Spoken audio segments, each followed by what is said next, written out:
Dr. Wycliffe Valentine Chambers, there was excitement and anticipation in the quiet, quaint, tight-knit community of Jericho, Hanover, where the Clarence Chambers and Louise Belknap families were celebrating the birth of their second child, Wycliffe Valentine, on May 11, 1940.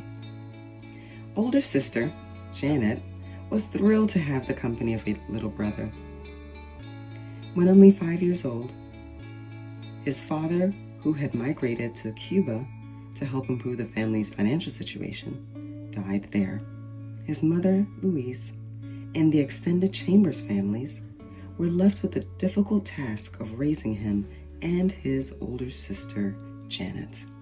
When about 6 years old, Val was enrolled at Jericho Primary School, where he successfully passed the first, second, and third year local examinations, giving him the opportunity to matriculate at Harrison Memorial High School in Montego Bay under Principal Dr. Audley Dwyer. While at Harrison's, Val excelled scholastically, passing 8 subjects in General Certificate of Education GCE examinations, with 6 distinctions and 2 credits. He was deputy head boy and class president for the graduating senior class. Dr. Dwyer reports that Val was one of the most brilliant young men he has ever taught during his 10 years in education in Jamaica.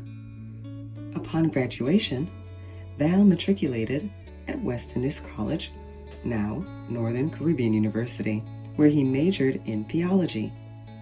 To help support himself in high school and college, Val worked with the collector of taxes and also canvassed, selling religious books during the summer months. Upon graduation from West Indies College, Val spent a year at his alma mater, Harrison's, teaching Spanish before accepting a call to Central Jamaica Conference of Seventh-day Adventists, where he worked as youth director, pastor of the Gaze Hill Circuit of Churches, and principal of St. Anne's Bay High School. Val attended Andrews University, graduating with a Master's of Arts in Biblical Studies. After Andrews, he enrolled at Vanderbilt University in Nashville, Tennessee, graduating with a PhD in Biblical Languages, Hebrew and Greek, in 1972. His classmate and friend, the late Dr. William Johnson, former editor of the Adventist Review, told a fellow Jamaican that Val was one of the most brilliant minds to have walked on the campus of Vanderbilt, and that the professors were very impressed with his intellectuality. Upon his return to Jamaica, Val taught in the religion department at his alma mater, Northern Caribbean University, then ventured into several entrepreneurial pursuits, including a printing business and an online school.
his God-sent earthly angels, who included him as part of their family and cared for him without compensation, providing for all his daily needs. May God richly bless them for their extraordinary help and support. Val passed peacefully on Monday, May 26, 2025, at the Mandeville Hospital. Thanks to all the friends and former students who supported, as well as visited him during his illness at home and in the hospital. May his soul rest in peace, and we look forward to meeting him in the morning.